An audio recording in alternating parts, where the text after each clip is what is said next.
In economics, diminishing returns is the decrease in the marginal output of a production process as the amount of a single factor of production is incrementally increased, while the amounts of all other factors of production stay constant.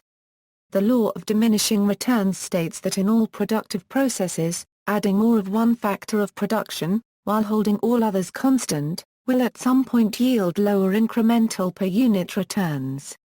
The law of diminishing returns does not imply that adding more of a factor will decrease the total production, a condition known as negative returns, though in fact this is common. For example, the use of fertilizer improves crop production on farms and in gardens. But at some point, adding more and more fertilizer improves the yield less per unit of fertilizer, and excessive quantities can even reduce the yield. A common sort of example is adding more workers to a job, such as assembling a car on a factory floor.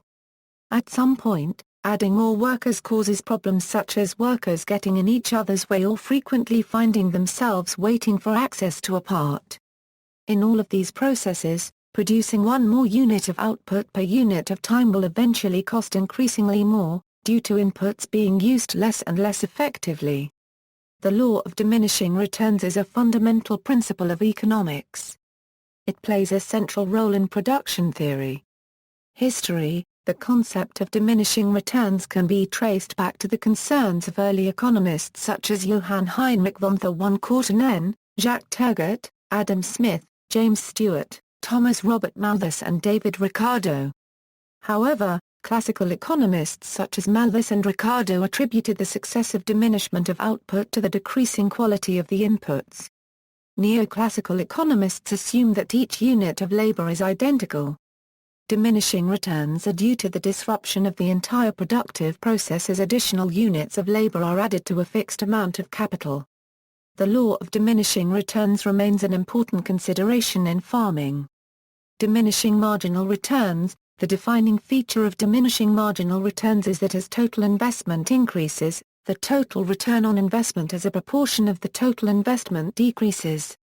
Suppose, for example, that 1 kilogram of seed applied to a certain plot of land produces 1 ton of crop, that 2 kg of seed produces 1.5 tons, and that 3 kg of seed produces 1.75 tons.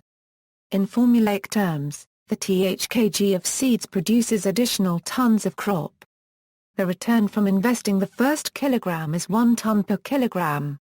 When 2 kg of seed is invested, the return is 1.5/2 equals 0.75 tons per kilogram, and when 3 kg is invested, the return is 1.75/3 equals 0.58 tons per kilogram. In formulaic terms, for this example, the diminished marginal return is where equals seed in kilograms, and equals additional crop yield in tons, for the kilogram of seed. Substituting threefold expanding yields. Another example is a factory that has a fixed stock of capital, or tools and machines, and a variable supply of labor. As the firm increases the number of workers, the total output of the firm grows but at an ever-decreasing rate.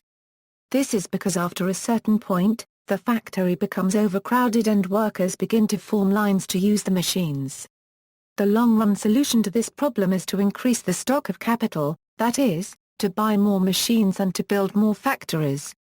Returns and costs: there is an inverse relationship between returns of inputs and the cost of production. Suppose that a kilogram of seed costs $1, and this price does not change. Although there are other costs, assume they do not vary with the amount of output and are therefore fixed costs. 1 kilogram of seeds yields 1 ton of crop, so the first ton of the crop costs $1 to produce. That is, for the first ton of output, the marginal cost of the output is $1 per ton. If there are no other changes, then if the second kilogram of seeds applied to land produces only half the output of the first, the marginal cost would equal $1 per half ton of output, or $2 per ton.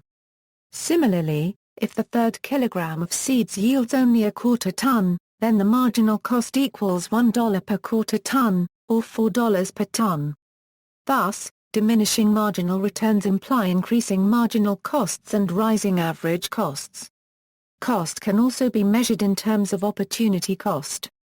In this case the law also applies to societies. The opportunity cost of producing a single unit of a good generally increases as a society attempts to produce more of that good. This explains the bowed-out shape of the production possibilities frontier. See also diminishing marginal utility, also not to be mistaken for diminishing returns. Diseconomies of scale, does not assume fixed inputs, thus differing from diminishing returns. Economies of scale, increasing returns, learning curve and experience curve effects, marginal value theorem, opportunity cost, Pareto principle, submodular set function, tendency of the rate of profit to fall, Liebig's law of the minimum. References. Sources: Case, Carl E. Fair, Ray C. Principles of Economics. Prentice Hall. ISBN A0-13-961905-4A.